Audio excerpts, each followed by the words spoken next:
Hello everyone, welcome to our channel CET Study X. I am Abhishek Vats.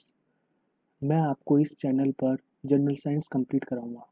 सबसे पहले हम biology complete करेंगे क्योंकि इसका सिलेबस भी सबसे ज़्यादा वास्ट होता है और पेपर में क्वेश्चन भी बायोलॉजी के सबसे ज़्यादा आते हैं।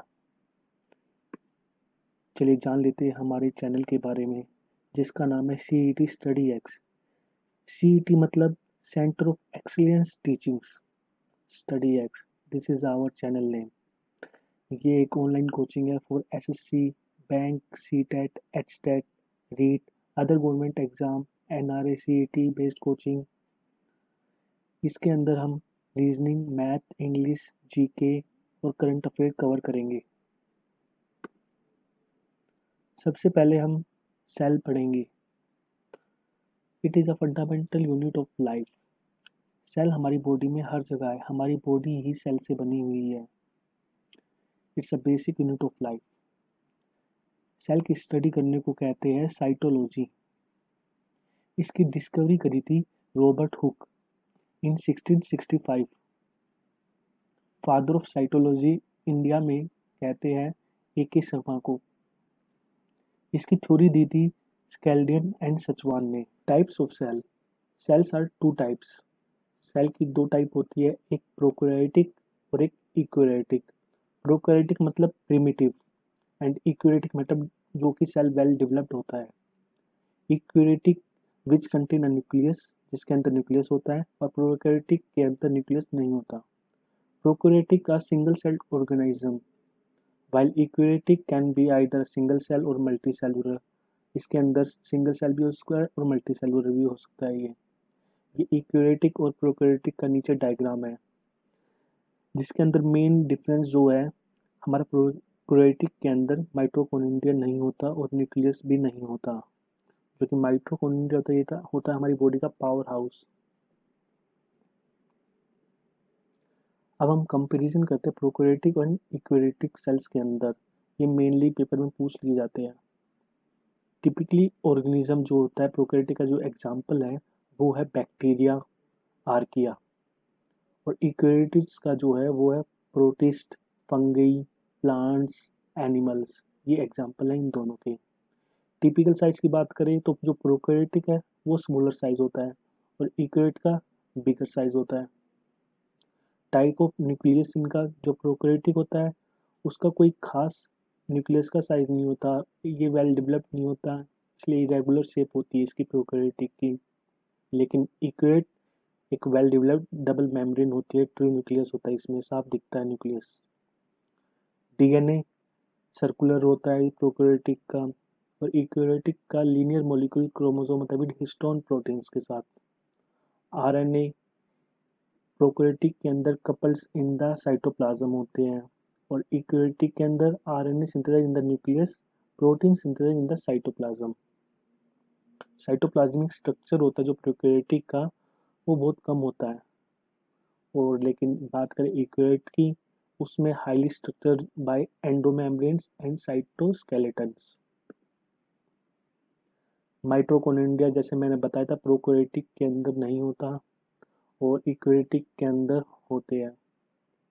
क्लोरोप्लास्ट प्रोकैरियोटिक के अंदर नहीं होता और यूकैरियोटिक के अंदर सिर्फ जो क्लोरोप्लास्ट है वो एल्गी के अंदर होता है और प्लांट के अंदर होता है। एनिमल के अंदर क्लोरोप्लास्ट नहीं होता। ऑर्गेनाइजेशन की बात करें तो प्रोकैरियोटिक है जो वो सिंगल सेल है, यूकैरियोटिक सिंगल सेल भी होता है, मल्टी सेलुलर भी होता है। ये सेल डिवीजन की बात करें तो प्रोकैरियोटिक का बाइनरी फिजन होता है, सिंपल डिवीजन होता है, लेकिन यूकैरियोटिक में मिटोसिस और मियोसिस दोनों तरीके से डिवीजन होता है। क्रोमोसोम सिंगल क्रोमोसोम होता है प्रोकैरियोटिक का, और जिसका एक से ज़्यादा क्रोमोसोम हो वो यूकैरियोटिक होता है। मेम्ब्रेन सेल मेम्ब्रेन होती है इसमें, और यूकैरियोटिक के अंदर सेल मेम्ब्रेन होती है, मेम्ब्रेन बाउंड ऑर्गेनेल्स से होती है। चलिए अब हम सब सेलुलर कंपोनेंट के बारे में पढ़ते हैं। Plasma membrane, it is a outer covering of cell. Cell की जो आउटर कवरिंग होती है ये एक फ्लूइड के फॉर्म में होती है। ये प्रेजेंट होती है हमारी प्लांट्स के अंदर, एनिमल्स के अंदर और माइक्रो ऑर्गेनिज्म के अंदर। जो ये प्लाज्मा मेम्ब्रेन है ये बनी होती है लिपिड्स, प्रोटीन्स और स्मॉल नंबर ऑफ कार्बोहाइड्रेट के। Cell wall. Cell wall is the hardest part of plant, a specialized form of the extracellular matrix that surrounds every cell of a plant. It is made up of cellulose and hemicellulose and pectin. Nucleus. Nucleus की खोज करी थी वो था Robert brown इन 1838। Nucleus के अंदर ही हमारा DNA, RNA, chromosomes found होते हैं, मिलते हैं इसके अंदर ही। न्यूक्लियस को इसलिए हम बोलते हैं कंट्रोलर ऑफ द सेल या फिर मैनेजर ऑफ द सेल, क्योंकि ये हर चीज़ कंट्रोल करता है, मैनेज करता है। और सबसे इम्पोर्टेंट बात, it is the largest cell organelle in animal cell. सबसे ज़्यादा लार्जेस्ट, सबसे बड़ी सेल होती है हमारी बॉडी के अंदर nucleus. Cytoplasm. Cytoplasm plasma membrane and nuclear envelope के बीच में पाई जाती है। The inner layer of it is known as endoplasm and outer is known as cell cortex or ectoplasm. Endoplasmic reticulum. इसको डिस्कवर किया था पोर्टर ने। It is a network of membrane that is found between nucleus and cell membrane. It has two types. One is rough endoplasmic reticulum and other is smooth endoplasmic reticulum. जो rough endoplasmic reticulum है ये पाया जाता है nucleus के पास और ये more stable होता है। इसके अंदर राइबोसोम प्रेजेंट होता है, इसलिए ये प्रोटीन बनाता है।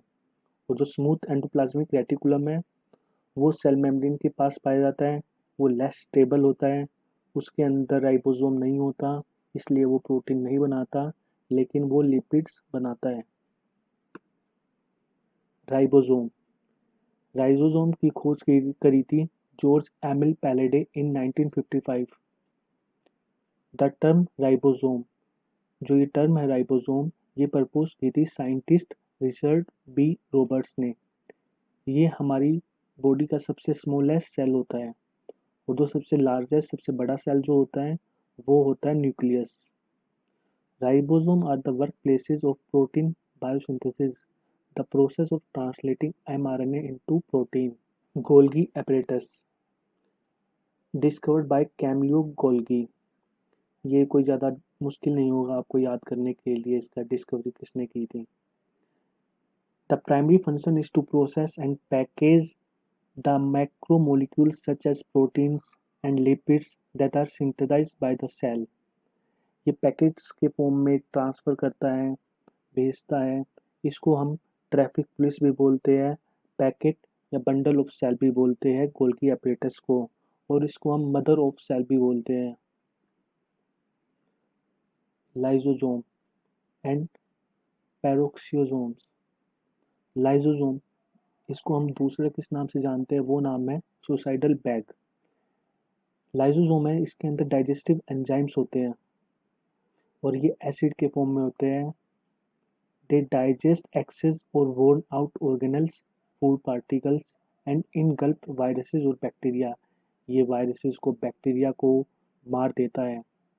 अगर ये जो लाइसोसोम है ये इनको नहीं मार पाता तो ये अपने आप को सुसाइड कर लेता, अपने आप मर जाता है और इसके आसपास के जितने भी सेल होते हैं, जो भी चीज़ होती है, वो सब कुछ नष्ट हो जाती है, हर चीज़ डिस्ट्रॉय हो जाती है। Peroxisomes have enzymes that rid the cell of toxic peroxides. जो ये पैरोक्सिसोम्स है ये हमारे अंदर टॉक्सिक सेल होते हैं, टॉक्सिक कुछ भी आ जाता है ये उसको बाहर निकालता है, उसको मारता है। The cell could not house these destructive enzymes if they were not contained in a membrane-bound system. Mitochondria, discovered by Altman in 1894. Mitochondria are self-replicating organelles. It is the second largest component of cell. इसको हम और भी नामों से जानते हैं जैसे कि एनर्जी हाउस और power house of the cell. Respiration occurs in the cell mitochondria, which generate the cell's energy by oxidative phosphorylation using oxygen to release energy stored in cellular nutrients. typically pertaining to glucose to generate ATP. Mitochondria multiples by binary fissions. Binary fissions and budding में क्या difference होता है? जो binary fission है, एक newly formed cell are almost of same size. जो हम ये बाइनरी फिजन इसके साइड में जो बना हुआ डायग्राम वो देख रहे हैं, जिसका पेरेंट सेल होता है उससे ही हम एक सेम का सेम डिट्टो वैसा ही अलग होकर एक डॉटर सेल बन जाता है, लेकिन वो उससे अलग होता है। इससे पेरेंट अपनी आइडेंटिटी लॉस कर लेता है बाइनरी फिजन में। लेकिन बडिंग में only one daughter cell is form at a time which is smaller than the parent cell. वो सेम टू सेम अपनी पेरेंट आइडेंटिटी जैसा मेंटेन रखता है, लेकिन वो साइज में थोड़ा छोटा होता है बडिंग में। Centrosome, it is found only in animal cell, और ये प्लांट सेल के अंदर नहीं होता। Its help in cell division and regulate the cell division cycle, the stage which led up to one cell dividing into two. The main place where cell microtubules are organized. ये नीचे इसका diagram है। Plastids. Plastids are discovered by Ernest Haeckel. It is found only in plant cell. It is coloring part. Plastids are the largest cell organelles in plants. It has many types, but few are important for us. For example, chloroplast, leucoplast, chromoplast, granatoplast. Now we study one by one. Chloroplast. It is a green plastids for photosynthesis. Etioplasts are the predecessors of chloroplast, known as kitchen of the cell. Chromoplast. It's a colored plastids for pigment synthesis and storage. Granatoplast control the dismantling of the photosynthesis apparatus during plant senescence. Leucoplast, it is a colorless plastids. It's away from the light. Vacuoles. Vacuoles का काम होता है जो waste product होते हैं plant के अंदर उनको बाहर निकालना और वाटर को स्टोर करना। सम सेल्स लाइक अमीबा, वो क्या करते हैं, वाटर को भी बाहर निकाल देते हैं अगर ज़्यादा क्वांटिटी में वाटर होता है तो। जो वैक्यूल्स होते हैं प्लांट सेल के या फंगल सेल्स के are usually larger than animal cell. ये डिफरेंसेस है एनिमल सेल और प्लांट सेल के अंदर। जनरली स्मॉल इन साइज के होते हैं एनिमल सेल, लेकिन प्लांट सेल लार्जर होते हैं। सेल वॉल एब्सेंट होती है एनिमल सेल में, और प्लांट सेल में एक रिज्ड सेल वॉल होती है सेल्यूलोज की बनी हुई, जिसमें प्लाज्मा मेम्ब्रेन भी प्रेजेंट होती है। एनिमल सेल में प्लास्टिड्स एब्सेंट होते हैं। इग्लिना इज एन एक्सेप्शन होता है एनिमल सेल में। प्लास्टिड्स प्रेजेंट होते हैं हमारे प्लांट सेल में। Vacuoles are small and temporary होता है एनिमल सेल में, लेकिन प्लांट सेल में mature plant cell permanent and large central sap vacuoles होते हैं। एनिमल सेल में single highly complex and prominent Golgi apparatus is present, लेकिन प्लांट सेल में many simpler units of Golgi apparatus called dictyosomes are present. Centrosome and centrioles are present होते हैं animal cell में, लेकिन plant cell में centrosome and centrioles are absent. 3 type के cell division होते हैं, binary fission, mitosis and meiosis. Binary fission होता है, उसकी टाइप होती है सेल की, वो होती है प्रोकैरियोटिक, और मिटोसिस और मियोसिस की होती है यूकैरियोटिक। जो फंक्शन होता है हमारा बाइनरी फिजन का वो होता है एसेक्सुअल रिप्रोडक्शन, और मिटोसिस का asexual reproduction, growth of individual, repair, maintenance of tissue, और मियोसिस का sexual reproduction. Mitosis cell division, I think mitosis और मियोसिस में जो डिफरेंस होते हैं वो मैं आपको थोड़ा क्लियर कर देता हूँ। जो मिटोसिस होता है वो same number of chromosome in parent cell send to daughter cell, और मियोसिस में half number of chromosome send to daughter cell. Mitosis का एग्जाम्पल ऑटोसोम एंड मियोसिस का एलोसोम और sex determination. Mitosis cell division, Mitosis is how somatic or non-reproductive cell divide. Somatic cells make up most of your body's tissue and organs, including skin, muscles, lungs, gut, and hair cells. Reproductive cells, like egg, are non-somatic cells. Mitotic cell division creates two genetically identical daughter diploid cells. Meiosis cell division. Meiosis is cell division that creates sex cells like female egg cells or male sperm cells. In meiosis, each new cell contains a unique set of genetic information.